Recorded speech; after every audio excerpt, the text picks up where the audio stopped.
आपने देश के बड़े डॉक्टर के हर सवाल का जवाब सुना, लेकिन इसमें कोई दो राय नहीं है कि देश मुश्किल घड़ी से गुजर रहा है और मुश्किल की इस घड़ी में कई मुल्क भारत के साथ भी खड़े हुए हैं। अमेरिका, ब्रिटेन, यूएई और सिंगापुर जैसे देश भारत की मदद के लिए आगे आए हैं।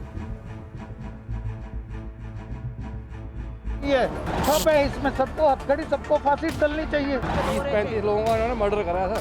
तड़प तड़प के मरे हैं रात को जो आईसीयू में पेशेंट्स हैं जिनके पास बाईपैप लगा हुआ था। जो मौत कैसे उसने सहन की है, ये तो हमारा दिल कांप रहा है। ये जब सीन आता है सामने। प्रशासन के पास सब कुछ है, लेकिन प्रशासन हमें सप्लाई नहीं कर रहा सिलेंडर की।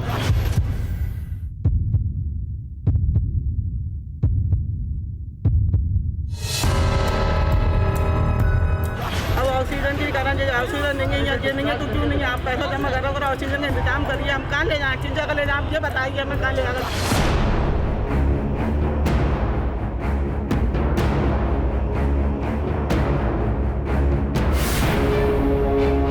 ऑक्सीजन की आपूर्ति के लिए ओडिशा और छत्तीसगढ़ जैसे कई राज्यों से दूसरे राज्यों के लिए स्पेशल ट्रेनों की व्यवस्था की गई। कई राज्य दूसरे राज्यों से भी ऑक्सीजन मंगाने की कोशिश कर रहे हैं। इस बीच भारत ने ऑक्सीजन मैत्री ऑपरेशन के तहत ऑक्सीजन कंटेनर और ऑक्सीजन सिलेंडर प्राप्त करने के लिए कई दूसरे मुल्कों से संपर्क किया और कई देशों ने भारत को मदद की पेशकश की। सिंगापुर से जरूरी सप्लाई की पहली खेप लेकर एक विमान बीती रात मुंबई पहुंचा। सिंगापुर ने भारत के लिए 500 बाईपैप, 200 ऑक्सीजन कंसंट्रेटर और दूसरी मेडिकल सप्लाई भेजी। रविवार सुबह एयर इंडिया के एक विमान ने न्यूयॉर्क के जॉन एफ कैनेडी हवाई अड्डे से भारत के लिए 318 ऑक्सीजन कंसंट्रेटर की पहली खेप भेजी, जो रविवार सवेरे दिल्ली पहुंची। संकट की इस घड़ी में अमेरिका ने कहा है कि वो कोविशील्ड वैक्सीन के उत्पादन के लिए भी भारत को जरूरी कच्चे माल की आपूर्ति करेगा, ताकि वैक्सीन के उत्पादन के काम में तेजी लाई जा सके। अमेरिकी राष्ट्रपति जो बाइडेन ने कहा है कि अमेरिका भारत की मदद करने को लेकर दृढ़ संकल्प है। सऊदी अरब से ऑक्सीजन की पहली खेप दम बंदरगाह से समुद्र के रास्ते गुजरात के मुंद्रा के लिए निकल चुकी है। भारत को आपातकालीन जरूरतों के लिए सऊदी अरब 4 क्रायोजेनिक ऑक्सीजन टैंकर और 80 मैट्रिक टन ऑक्सीजन भेजने वाला है। ऑक्सीजन गैजेट के अनुसार अडानी ग्रुप और लिंडे ग्रुप की सहायता से ये ऑक्सीजन भारत लाई जा रही। इसके अलावा लिंडे कंपनी 5000 ऑक्सीजन सिलेंडर भी भारत के लिए देगी, जिसे भी जल्द से जल्द भारत के अस्पतालों में पहुंचाया जाएगा।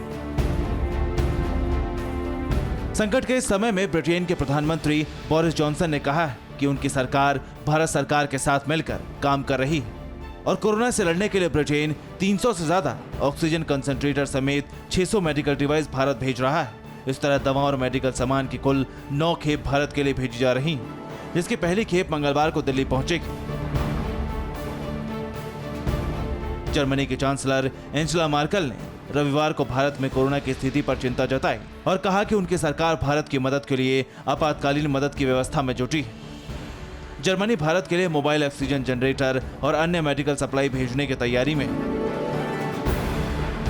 फ्रांसीसी राष्ट्रपति इमैनुअल मैक्रों ने कहा है कि महामारी से लड़ रहे भारत के लिए वो आने वाले दिनों में ऑक्सीजन वेंटिलेटर भेजेंगे। यूरोपीय संघ भी कोरोना से लड़ने में भारत की तेजी से मदद के लिए संसाधन जुटा रहा है। 27 देशों के शक्तिशाली समूह के वरिष्ठ अधिकारियों ने बताया कि ईयू ने पहले ही अपने नागरिक सुरक्षा प्रणाली को सक्रिय कर दिया है, ताकि भारत को तत्काल ऑक्सीजन और दवा आपूर्ति सहित अन्य मदद की जा सके।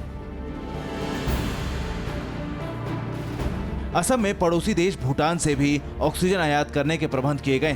भूटान में नया ऑक्सीजन संयंत्र लगाया जा रहा है। परवाह देश की, सोमवार से शुक्रवार रात 10 बजे TV9 भारतवर्ष पर।